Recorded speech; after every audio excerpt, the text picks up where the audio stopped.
Frau Ahrens. Ja, was ist los? Ich weiß nicht weiter. Obwohl, ich werde die Geschichte von Anfang an erzählen. Also, wir landeten auf dem Berliner Flughafen. Nein, das ist zu weit. Alles begann später.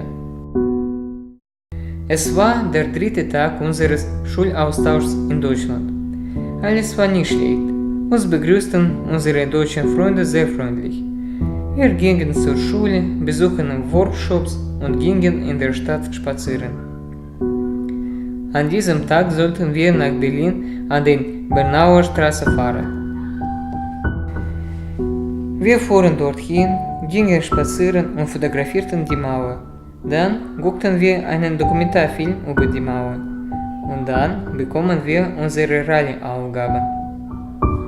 Wir sollten Antworten auf Fragen über die Berliner Mauer im Park finden. Wir haben Partner gelost. Und so ging ich mit Charlene durch den Park. Wir fragten die Leute und beantworteten die Fragen über die Mauer.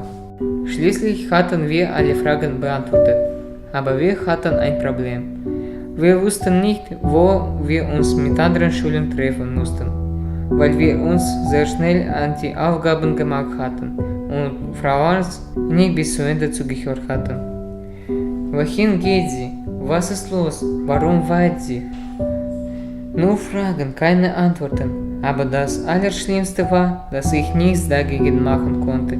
Ich wusste die Adresse nicht. Sie sagte nichts. Sie lief vor mir und weinte. Frau Ahrens.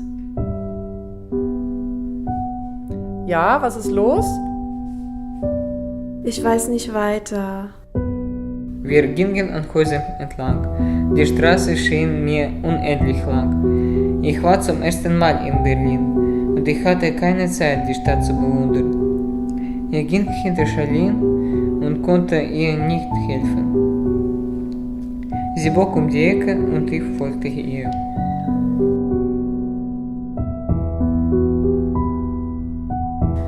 Dann sah ich wieder bekannte Gesichter. Es stellte sich heraus, dass wir uns im Restaurant Mauersegler treffen sollten. Ich sollte wahrscheinlich glücklich sein, aber konnte mir meine Hilflosigkeit einfach nicht verzeihen.